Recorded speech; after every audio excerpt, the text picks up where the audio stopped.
Here are some of my top tips for improving your posture. So for starters, I always like you to walk in place so we can see where your feet land. Notice what happens where your weight is on your feet. So we want to make sure with our feet that we're not all the way hanging out in our heels and we're also not all the way hanging out in our toes.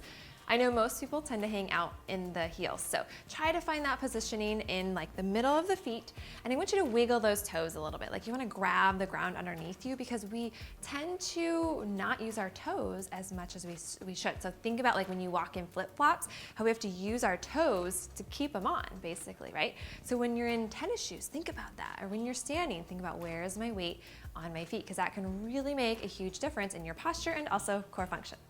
Okay, so the next is I want you to check out what's going on with your knees. I'm going to turn to the side because it's easier to see. So with our knees, we can have a tendency to lock them out. It's the body's way of cheating, and yeah, in the end, it actually makes us weaker. So what we want to do is we want to check our knees, and if they're locked, we want to just soften them just enough that then what'll happen is we'll stop pulling in our low back, and it'll actually make it a lot easier for us to activate our pelvic floor, lower belly. Then we go up to the pelvis, right? What's going on with our pelvis? Are we kind of hanging out in that low back like that? Are we tucking our booty underneath us, right? So where is that pelvic positioning? And women in general are going to tend to have a little bit more of an arch in our low back, so that's perfectly okay.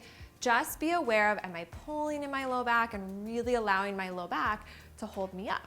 Right? Or if your booty is really tucked and you have an arch in your low back, we've got to find that fine finesse of, okay, I've got to activate hamstrings, underside of the glutes, pelvic floor, lower belly, because that's ultimately what's going to help give that lower back support. Okay, so then moving up the chain, and we've checked out the legs, the pelvis, what's going on there, and then we want to go up specifically more to the mid-back. And again, we see a lot of, rounding forward because we're on our phones all day, we're hanging out on our computer, we're looking down at little ones, right?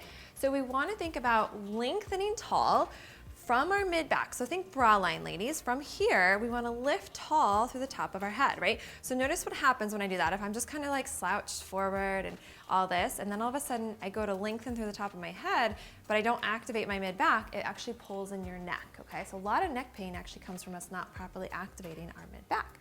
So we want to think about lifting tall from this bra line here all the way to the top of the head. So our shoulders just naturally are hanging out, and we're lifting from that bra line, lengthening tall through the top of our head. So with all of that said, then I also want to make sure I point out shoulders, okay? So how many of you over the years have done a lot of like shoulders back, shoulders down, or like rolling of those shoulders all the time? I really, really, really encourage you to just let your shoulders be. We're trying to so many times do so much movement with our shoulders, when the reality is the movement should come more from our core and our mid-back and then our shoulders. So you're gonna get so much more support of your neck when we really start to emphasize what's going on with your mid-back.